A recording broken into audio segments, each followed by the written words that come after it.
제85장 다시 한번 바닷가에서. 그날 저녁은 상쾌했다. 아직도 배와 고기잡이에 대한 애착을 버리지 못했던 베드로가 그들에게 바다에 가 그물 던지자고 제의하였다. 그들 모두는 곧 이 계획에 가담했다. 그들은 음식과 의복이 필요했는데 하루 저녁만 고기를 잘 잡으면 그 필요를 채울 수 있었다. 그리하여 그들은 배를 타고 나아갔다. 그러나 그들은 아무것도 잡지 못했다. 밤새 열심히 일했지만 한 마리도 잡지 못했다. 그 필요한 시간 동안 그들은 그 자리에 계시지 않는 저희 주님에 대하여 이야기했으며 주께서 바닷가에서 봉사하실 때에 그들이 본 놀라운 사건들을 회상하였다. 그들은 자신들의 장래에 대하여 의심하게 되었고 저희 앞에 펼쳐질 전도에 대하여 슬픔을 가누지 못했다.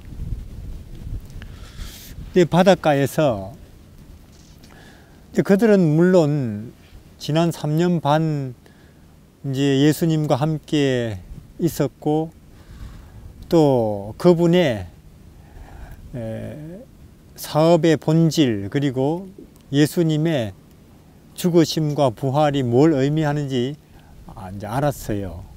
진리에 대해서 이제 가장 깊이 깨닫는 사람이 된 거죠. 제자들인데. 근데 이제 그렇지만 현실이라는 게 있잖아요. 그들이 먹여 살려야 될 가족도 있고 살아가야 되는데 보니까 이제 자기들 초라하지요. 입은 것도 그렇고 신발 너덜거리죠. 그래서 앞으로 우리는 어떻게 살아가야 되나. 하늘나라는 물론 가겠지만은 그래서 당장 신발 옷 있어야 되고 먹어야 되거든요. 그래서 저는 그게 궁금해요. 왜 그러니까 당장 필요를 그들이 채우기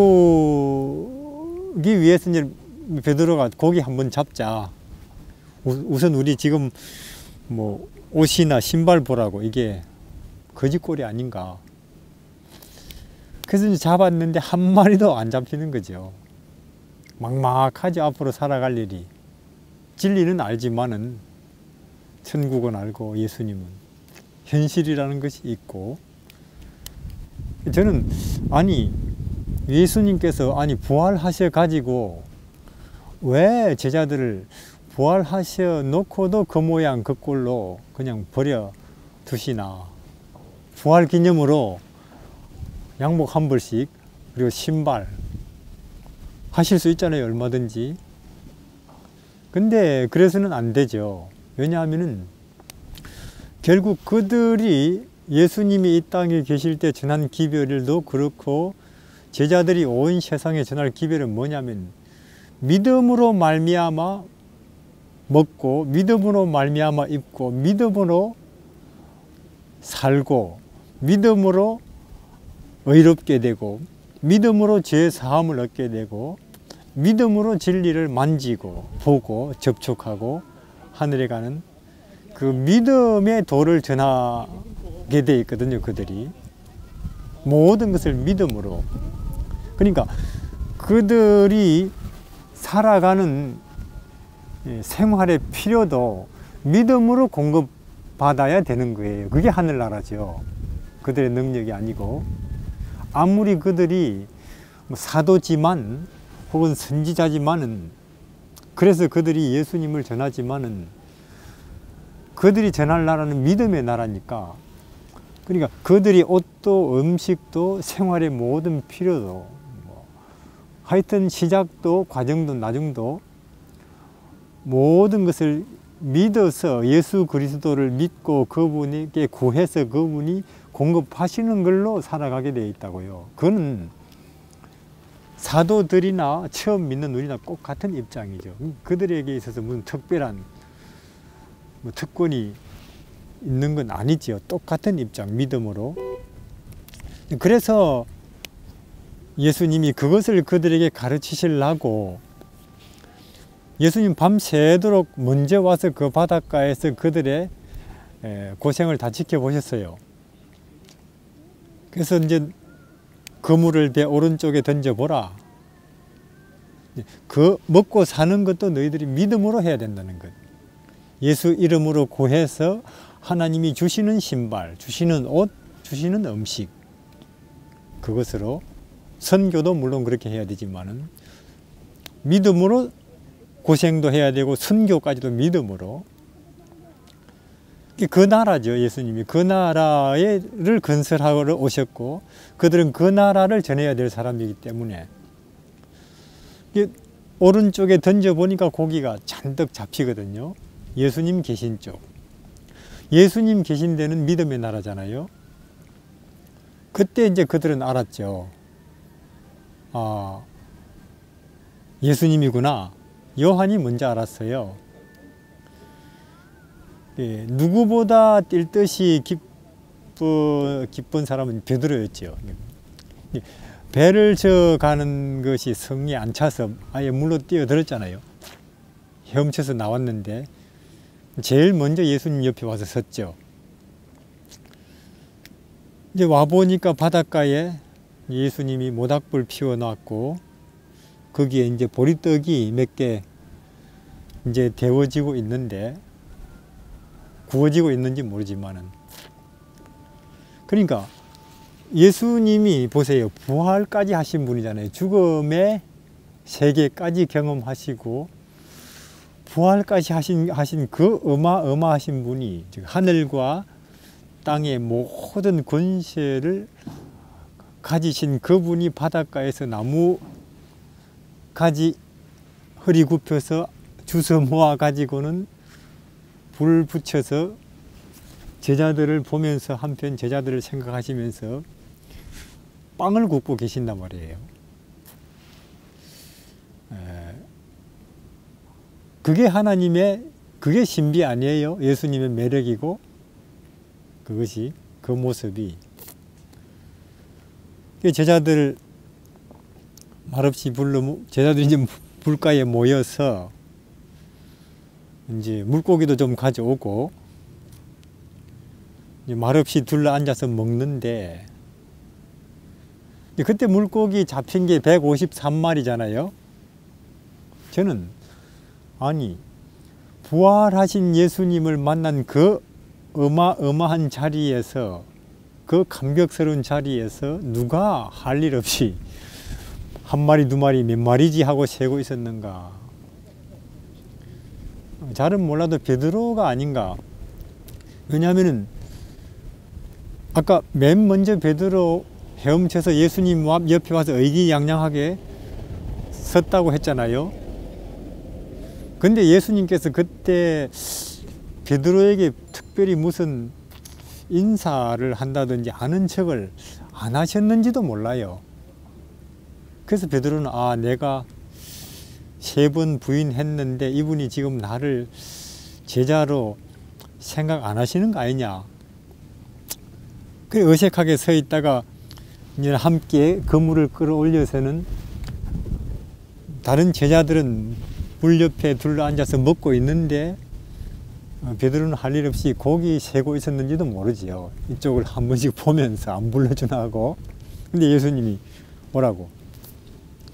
그래서 함께 이제 불 옆에 끼어 앉아서 먹는데 예수님이 갑자기 베드로 너는 이 친구들처럼 나를 사랑하느냐? 베드로 깜짝 놀랐어요. 전에 같으면은 베드로가 당연한 거 아닙니까? 제가 집도 건물도 다 버리고 지금까지 3년 반을 따라다녔는데 그렇게 대답했겠죠. 지금은 이제 베드로 자기를 안 믿죠. 주께서 아시지요. 또 말없이 먹다가 두 번째로 베드로 참으로 나를 사랑하느냐? 그때 베드로는 걱정이 되죠. 아, 이분이 나를 이제는 의심하는구나. 모든 것을 아시니 주께서 제 마음도 아실 것입니다. 세 번째로. 그렇게 세 번을 확인하시고는 예수님께서 그렇다면은 너는 내 약물을 위해서 죽어라. 그때 이제 목자로서의 부르심인데, 사실 제자들도 의심했었어요. 예수님 앞에서 그렇게 공개적으로 베드로가 세 번을 부인했는데 우리 주님이 베드로를 여전히 제자로 인정해 주실까? 그러나 그 세 번의 질문과 대답 속에서 베드로도 그렇고 다른 제자들도 여전히 베드로가 예수님의 제자라는 사실에 대해서 조금도 이제는 앞으로 의심할 필요가 없었죠. 내 약무리를 먹이라 하고 하는 목자로서의 부르심인데, 예수님의 부르심이 되게 세 번이잖아요. 교인으로서, 혹은 두 번째는 제자로서, 세 번째는 목자로서의 부르심인데, 베드로는 그 부르심에 따라서 결국은 로마에서 체포돼서 십자가에 거꾸로 달려 죽었죠. 이제 그때 베드로 예수님께서 너한테 개인적으로 할 말이 있다. 이제 두 사람만 이제 걸으면서 언젠가는 네가 내 모습으로 죽을 것이다. 그래서 그렇게 죽는다 할지라도 네가 약물이를 위해서 평생을 희생하고 수고하다가 결국은 비참하게 내 모습으로 죽는다 할지라도 그것을 이상하게 생각하지 말라. 베드로가 이제 알겠습니다. 그때 이제 저 뒤에 이제 모르겠어요. 요한이 왜 따라왔는지, 무슨 이야기 두 사람만 하지 알고 싶었는지 모르지만 저 친구는 어떻게 되겠습니까? 저 친구가 어떻게 되든 그건 네가 알 바 아니고 너는 나를 따르라고 하는, 우리는 그러니까 각자 다른 사람의 운명이라든가 다른 사람의 사역 혹은 하나님의 그를 어떻게 인도하실 것인가 물론 알고 싶고 궁금하겠지요. 비교도 되고 상관 말라는 거예요. 너는 나를 따르라고 하는. 어쨌거나 그때 제자들은 확실히 알았어요. 이제는 우리가 진리는 알고 예수께서 메시아라는 것도 알고 그걸 온 세상에 전해야 될 의무도 알지만은 살아갈 일에 대해서는 그들이 아직도 막막했는데, 그것도 이제는 아무 걱정할 필요가 없구나. 그분이 우리를 공급해 주실 것이다. 우리는 그것을 믿어야 되고, 그 어떤 일이 닥쳐도 생활이건 혹은 사람들과의 관계건 선교일이건 모든 것을 그분을 믿고 그분의 인도하심과 공급을 따라서 살아가기만 하면 되는구나 하는 것을 그들은 확실히 알았고, 그들은 선교도 혹은 그들의 생활에 대해서도 전혀 염려하지 않는 사람들로 태어나게 된 거죠.